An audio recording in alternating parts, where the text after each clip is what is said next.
আসসালামু আলাইকুম। আমি গোল্ডমেড কুকিং থেকে রুমানা বলছি। তো শীত চলে আসছে, পিঠাপুলির দিন।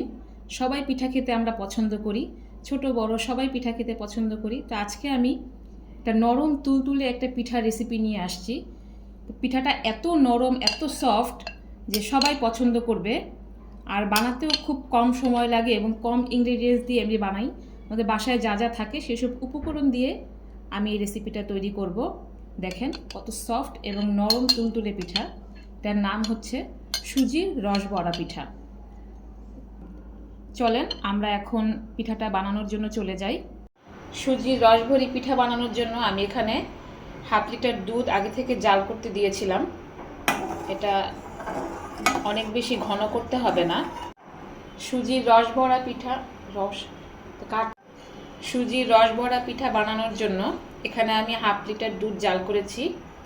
এটাকে খুব বেশি ঘন করার প্রয়োজন নাই। এর মধ্যে আমি কয়েকটা এলাচ দিয়ে দিব, গরম মশলা, এলাচ এবং দারচিনি দিব। আর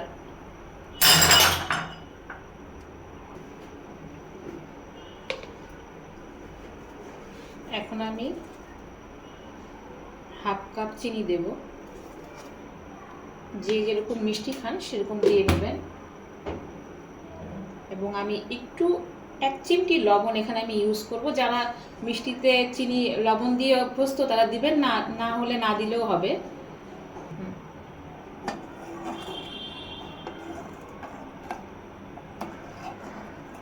এটা আর কিছুক্ষণ জাল করব, কারণ চিনি দিয়েছি আমি। আর কিছুক্ষণ জাল করে নিলেই এটা জাল হয়ে যাবে। আমি এখন দুটো ডিম ভেঙে নিচ্ছি।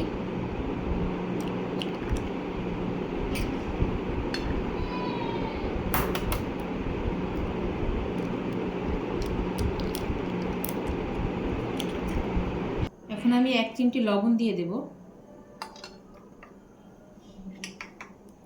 আপনি এমনটি কাঁটা চামচ দিয়ে এটাকে ফেটিয়ে নেবেন।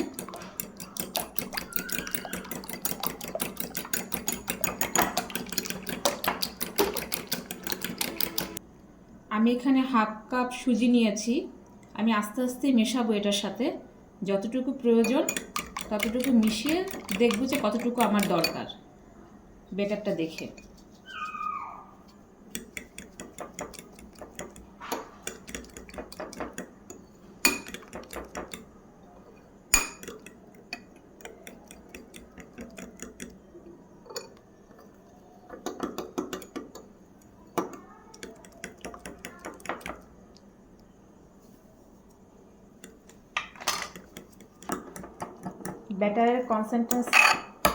ব্যাটারের কনসিস্টেন্সিটা এরকম হবে, দেখতে পাচ্ছেন আপনারা। এর চেয়ে ঘন করা যাবে না, কারণ এটা পরের পিঠাটা শক্ত হয়ে আসবে, খেতে ভালো লাগে না। এটাকে আমি এখন 5 মিনিট রেস্টে রেখে দিব।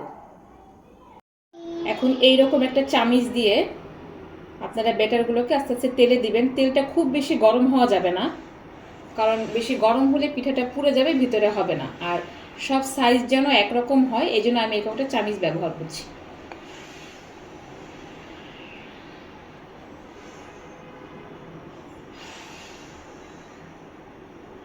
দেখেন পিঠাগুলো ফুলে আস্তে আস্তে উপরে উঠে আসছে।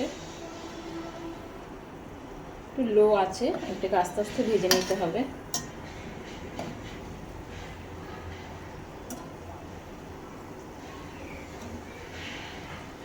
পিঠাগুলো আর বেশি লালচে করা যাবে না। এভাবেই উঠিয়ে একবারে আমি দুধের শিরার মধ্যে দিয়ে দিব।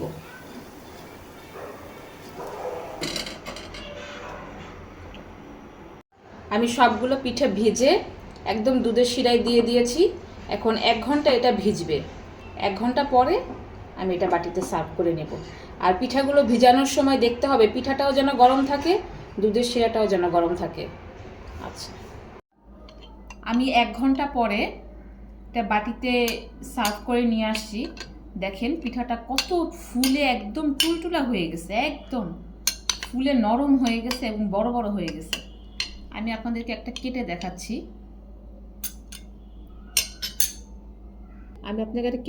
যে এটা কতটা সফট হয়েছে ভিতরে।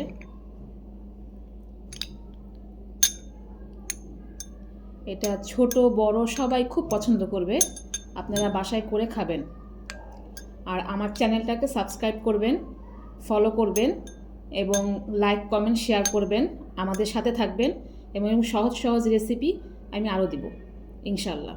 আসসালামু আলাইকুম। আমি